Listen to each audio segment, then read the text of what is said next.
Hey, salut! Aujourd'hui, on va vous parler un petit peu de nous autres. C'est vous autres qui êtes rentrés dans notre bureau, qui nous a parlé de vos secrets. Euh, vous êtes bien fait quoi pour vous rendre où vous êtes rendus maintenant? On va vous parler de ce qu'on a fait, on est rendu où, puis on a parti d'où. Fait que bienvenue dans notre monde. Premièrement, il y a un parcours scolaire pour tout le monde. Fait que je vais vous parler du mien, mon long parcours scolaire. Premièrement, il faut dire que j'étais pas le gars qui aimait tant l'école. Fait que c'est tout ce qui était pas l'école qui m'a tenu à l'école. Fait que j'encourage souvent les gens à dire bon, mais mon enfant, il aime pas tant l'école, mais il adore faire du sport, il adore ci, il adore ça. Je peux vous dire que moi, ça a été le football, le volleyball, le théâtre, l'impro. C'était tous mes amis, parce que les amis, il n'y a rien de plus important que ça pour moi, je pense, la famille, les amis. Je peux vous dire que c'est pas mal ça qui a fait que je suis resté à l'école jusqu'à mon secondaire 5. Je suis allé à l'école jusqu'en secondaire 5, puis après ça, je savais pas ce que j'allais faire.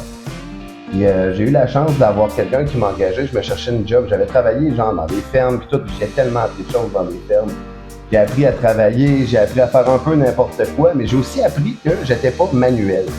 Que j'aimais pas ça tant que ça, faire ce genre de job-là, que c'était pas fait pour moi parce que ça manquait de gens autour de moi, ça manquait de communication.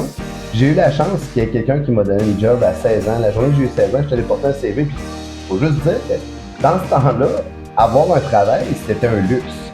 Parce qu'à 16 ans, dans le temps, tu te cherchais un travail. Le travail venait pas à toi. Il fallait vraiment que tu le trouves, puis tu étais chanceux quand on avait un. J'ai eu la chance de travailler dans une boutique de linge. J'étais un des premiers gars qui travaillait genre dans une boutique de linge dans le Carrefour dans ce temps-là, dans ce genre de boutique-là.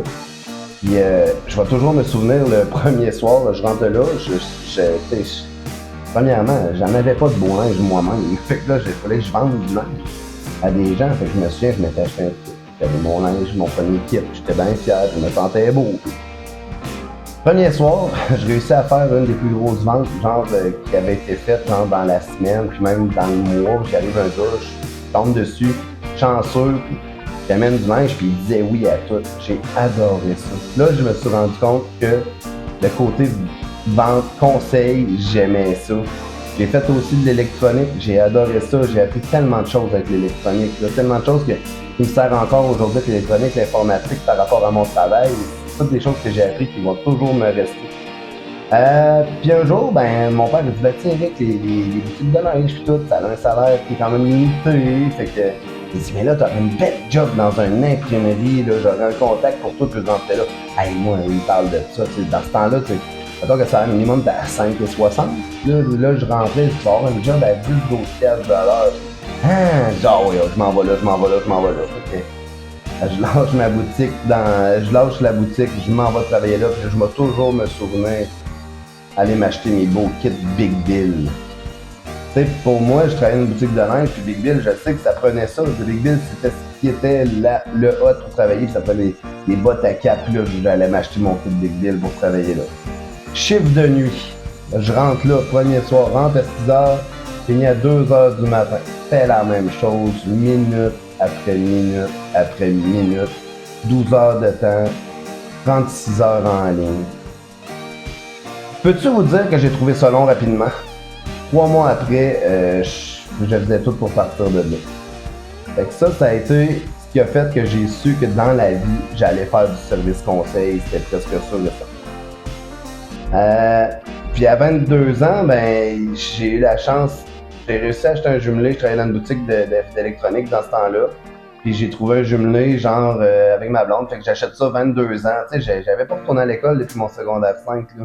Fait que je travaillais dans des boutiques, je travaillais avec un salaire qui était quand même salaire minimum. C'était correct, je faisais ma paye, je réussissais à avoir de l'argent, la vie était quand même bonne. Puis à 22 ans, j'ai réussi à acheter un jumelé avec, faut pas négliger que j'avais eu un héritage de ma mère, parce que ma mère est décédée, j'avais 6 ans. Donc mon oncle avait placé cet argent-là, fait qu'on avait des sommes qui étaient quand même correctes pour donner un bon cash down sur ce jumelé, pour que je sois quand même capable de le payer. Puis mon oncle m'avait dit, si t'achètes de quoi, achète un immeuble à revenu au début.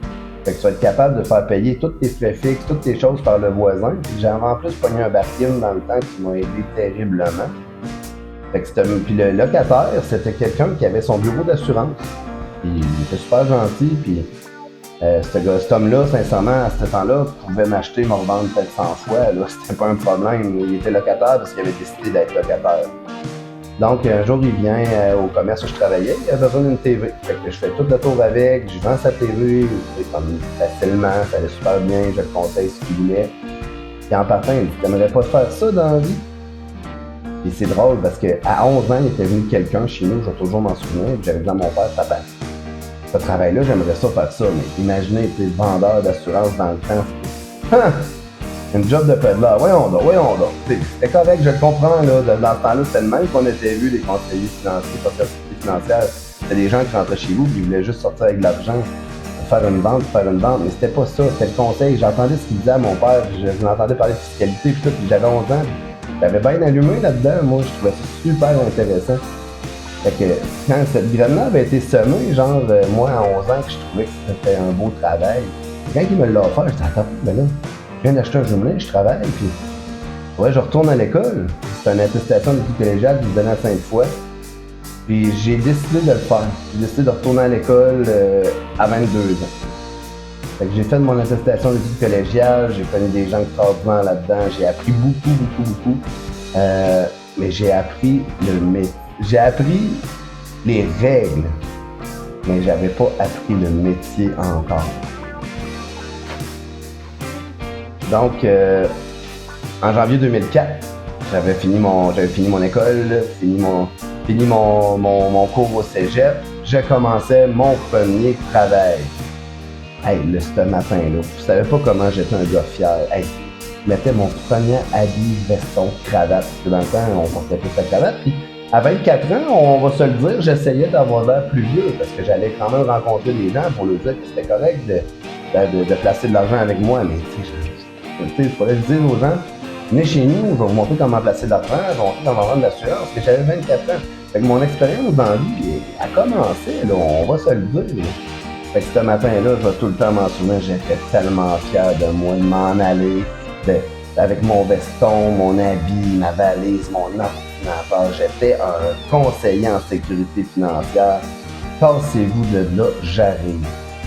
Tu sais, je vais toujours m'en souvenir, parce que moi, je travaillais en veston-cravate. J'avais dit à ma femme, un jour, j'aimerais ça travailler en veston-cravate. Je me sors une BMW, puis blablabla. Tu sais, puis je l'avais dit bien avant de faire ce travail-là, mais je trouvais que les gens qui étaient habillés de même, je trouvais donc ça intéressant. Oh my God, j'étais loin de savoir qu'est-ce qui s'en vient.